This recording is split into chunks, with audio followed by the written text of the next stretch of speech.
आइए देखते हैं मध्य प्रदेश की सुबह की 10 बड़ी खबरें।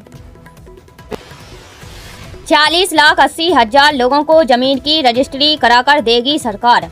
आपको बता दें, मुख्यमंत्री डॉक्टर मोहन यादव की अध्यक्षता में मंगलवार को हुई कैबिनेट बैठक में कई अहम फैसले लिए गए हैं। कैबिनेट ने स्वामित्व योजना के तहत प्रदेश के लाखों परिवारों को उनकी आबादी वाली जमीन के रजिस्ट्रीकृत दस्तावेज देने और सरकारी स्कूलों के विद्यार्थियों को तैयार सिलाई की हुई यूनिफॉर्म उपलब्ध कराने का निर्णय लिया है।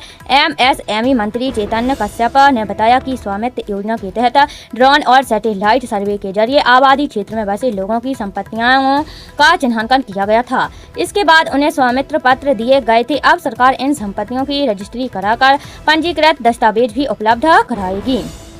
प्रदेश के 55 जिलों में 48,80,000 निजी संपत्तियां और करीब 19 लाख सरकारी संपत्तियां चिन्हित की गई हैं। रजिस्ट्री की प्रक्रिया में लगने वाला पंचायत उपकर और पंजीयन शुल्क सरकार स्वयं वहन करेगी। इस पर करीब 3800 करोड़ रुपए खर्च होने का अनुमान है। सरकार का दावा है कि दस्तावेज मिलने के बाद लाभार्थियों को बैंक लोन सहित अन्य सुविधाएं प्राप्त करने में आसानी होगी। मध्य प्रदेश ऐसा कदम उठाने वाला देश का पहला राज्य बनने जा रहा है। पंचमढ़ी से भी ठंडा, श्योपुर पारा 9.6 डिग्री लुढ़का।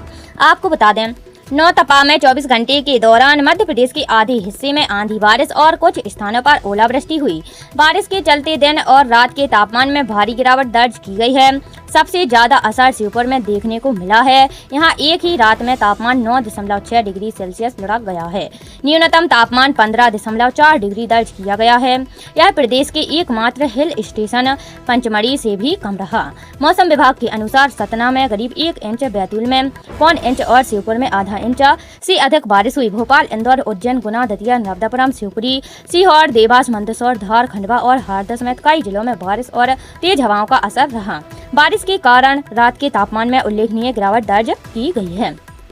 मौसम विभाग की माने तो कुछ घंटों के दौरान प्रदेश के 13 जिलों में मौसम बदल सकता है।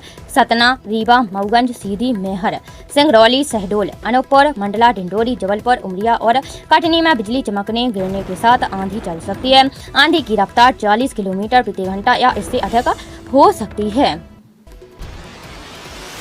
सिवनी में कुआं धंसा, मां बेटी मलबे में दबी। आपको बता दें, मध्य प्रदेश के सिवनी में तराई के दौरान नए बने कुएं की रिंग और दीवार धंस गई। मलबे में नानी, मां और बेटी दब गए। हादसे की जानकारी मिलते ही ग्रामीण मौके पर जुटे। 75 वर्षीय समानिया बाई जंघेला को निकाल लिया। अनुसुईया और उसकी बेटी स्वाति मलबे में दबे रहे। देर रात तक चले रेस्क्यू ऑपरेशन में टीम ने कुएं से दोनों शव बरामद कर पुलिस को सौंप दिए। जानकारी के अनुसार रात करीब 1 बजे मां अनसुईया बाई का शव कुएं से निकाला गया। लगभग 1 घंटे के बाद रेस्क्यू टीम ने दूसरी बॉडी भी बरामद कर ली गई है। हादसा बडोल थाना इलाके के दुकली गांव में सोमवार दोपहर करीब 4 बजे हुआ है। ग्रामीणों की सूचना पर पुलिस और प्रशासनिक अधिकारी अमले के साथ मौके पर पहुंचे और रेस्क्यू शुरू किया। रक्षाबंधन के पहले एमपी में शुरू होगी सुगम परिवहन बसें। आपको बता दें, भोपाल में मंगलवार को मुख्यमंत्री डॉक्टर मोहन यादव ने कहा कि प्रदेश में रक्षाबंधन से पहले मुख्यमंत्री सुगम परिवहन सेवा के तहत बसों का संचालन शुरू करने की तैयारी की जा रही है। सरकार का प्रयास है कि रक्षाबंधन पर बहनों को राज्य परिवहन की बसों में सफर की सुविधा मिल सके। उन्होंने कहा कि विशेष रूप से आदिवासी और दूरस्थ क्षेत्रों में लोगों को आज भी आवागमन के लिए लोडिंग वाहनों का सहारा लेना पड़ता है। नई व्यवस्था शुरू होने से आम नागरिकों को बेहतर परिवहन सुविधा मिलेगी। रक्षाबंधन पर बहनें कर सकेंगी बसों में सफर। विधानसभा में मीडिया से चर्चा के दौरान मुख्यमंत्री डॉक्टर यादव ने कहा कि राज्य सरकार चरणबद्ध तरीके से मुख्यमंत्री सुगम परिवहन सेवा शुरू करने की दिशा में आगे बढ़ रही है। उन्होंने उम्मीद जताई है कि इस साल रक्षाबंधन पर बहनें अपने भाइयों के घर राज्य परिवहन की बसों से यात्रा कर सकेंगी। MP board supplementary exam result 2026 का इंतजार जल्द होगा खत्म। रिजल्ट जारी होते ही ऐसे करें डाउनलोड। आपको बता दें, माध्यमिक शिक्षा मंडल मध्य प्रदेश द्वारा आयोजित कक्षा 10वीं और 12वीं की द्वितीय बोर्ड परीक्षाओं में शामिल हुए विद्यार्थियों को अब अपने परिणाम का इंतजार है। परीक्षा समाप्त होने के बाद छात्र अगली कक्षा में प्रवेश और शैक्षणिक तैयारियों को लेकर रिजल्ट जारी होने की राह देख रहे हैं। इस वर्ष कक्षा 10वीं की द्वितीय बोर्ड परीक्षा का आयोजन 7 मई से 19 मई 2026 तक किया गया था। वहीं कक्षा 12वीं की सेकंड बोर्ड परीक्षा 7 मई से 25 मई 2026 तक आयोजित हुई थी। कब जारी हो सकता है रिजल्ट। हालांकि माध्यमिक शिक्षा मंडल की ओर से अभी तक परिणाम घोषित करने की कोई आधिकारिक तिथि जारी नहीं की गई है, लेकिन पिछले वर्षों के अनुभव के आधार पर अनुमान लगाया जा रहा है कि जून माह के अंत तक नतीजे घोषित किए जा सकते हैं। कोर्ट में व्हाट्सएप चैट और वीडियो पेश करने पर जब्त नहीं होंगे फोन। आपको बता दें, अब वीडियो रिकॉर्डिंग, व्हाट्सएप चैट या अन्य डिजिटल साक्ष्य अदालत में पेश करने के लिए संबंधित व्यक्ति को अपना मोबाइल फोन जमा नहीं कराना पड़ेगा। मध्य प्रदेश हाई कोर्ट ने इसके लिए इलेक्ट्रॉनिक्स रिकॉर्ड्स रूल्स 2026 का ड्राफ्ट तैयार कर राज्य सरकार को भेज दिया। जल्द अधिसूचना जारी हो सकती है।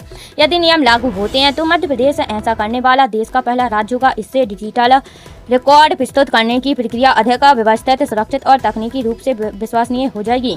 दरअसल नए आपराधिक कानूनों के लागू होने के बाद अदालतों में डिजिटल साक्ष्यों की संख्या तेजी से बढ़ी है। भारतीय नागरिक सुरक्षा संहिता की धारा 105 के तहत अब हर तलाशी व जब्ती की वीडियोग्राफी अनिवार्य है। इसके अलावा CDR, CCTV footage, video audio recording, bank statement और डिजिटल मनी ट्रेल जांच के अहम साक्ष्य बन गए हैं। सिग्नल फेल होने पर भी ट्रेनें नहीं होंगी खड़ी। भोपाल मंडल के 17 स्टेशनों पर लगेगा high tech axle counter system. आपको बता दें, रेल यात्रियों की सुरक्षा बढ़ाने और ट्रेनों का संचालन अधिक सुचारू बनाने के लिए भोपाल मंडल सहित पश्चिम मध्य रेल में बड़े स्तर पर सिग्नलिंग के मॉडिफिकेशन कार्यों को मंजूरी दी है। इसके तहत भोपाल मंडल के भोपाल बीना रुठियाई सेक्शन के 17 स्टेशनों पर आधुनिक multi section digital axle counter system लगाया जाएगा। खास बात यह है कि सिग्नल फेल होने जैसी स्थिति में भी यह तकनीक ट्रेनों के संचालन को प्रभावित नहीं होने देगी और ट्रेनें अनावश्यक रूप से नहीं रुकेंगी।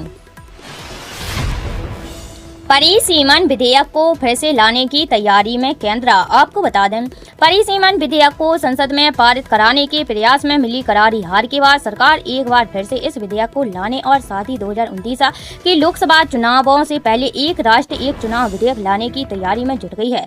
इसके लिए पश्चिम बंगाल में मिली जीत से उत्साहित भाजपा संसद में एक बार फिर से जोड़तोड़ में लग गई है। यह सब तब हो रहा है जब मुख्य विपक्षी दल कांग्रेस ने स्पष्ट रूप से कहा है कि सरकार को कोई भी कदम उठाने से पहले उचित प्रक्रिया का पालन करना चाहिए और सभी राजनीतिक दलों से परामर्श करना चाहिए।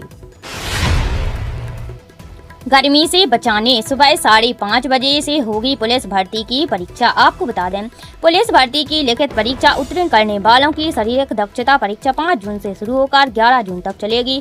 अभ्यर्थियों को गर्मी से बचाने के लिए मैदान पर ठंडे पानी कूलर के साथ ही मेडिकल टीम की भी तैनाती रहेगी। दरअसल भर्ती के दौरान दिन का तापमान 40 डिग्री सेल्सियस के आसपास बने रहने का अनुमान है। ऐसे में आयोजित परीक्षा में शामिल होने वाले अभ्यर्थियों के माता पिता चिंतित हैं, क्योंकि पिछली परीक्षा के दौरान 2 अभ्यर्थियों की मौत हो चुकी है। ऐसे में अभिभावकों की मांग है कि तारीख बढ़ाई जाए। बताया गया है कि भोपाल जबलपुर में दक्षता परीक्षा में 800 मीटर दौड़ एवं अन्य गतिविधियां होगी। ट्रेनिंग के बाद 9 आरक्षकों को सिंहस्थ ड्यूटी के लिए उज्जैन भेजा जाएगा। मानसून 4 जून को केरलम पहुंच सकता है। आपको बता दें, मानसून 4 जून को केरलम के तट पर पहुंच सकता है। मौसम विभाग ने मंगलवार को यह जानकारी दी। पिछले अनुमान में इसके 26 अप्रैल को केरलम पहुंचने का अनुमान था। मानसून आमतौर पर 1 जून के आसपास केरलम पहुंचता है और अगले 1.5 महीने में पूरे देश को कवर करता है।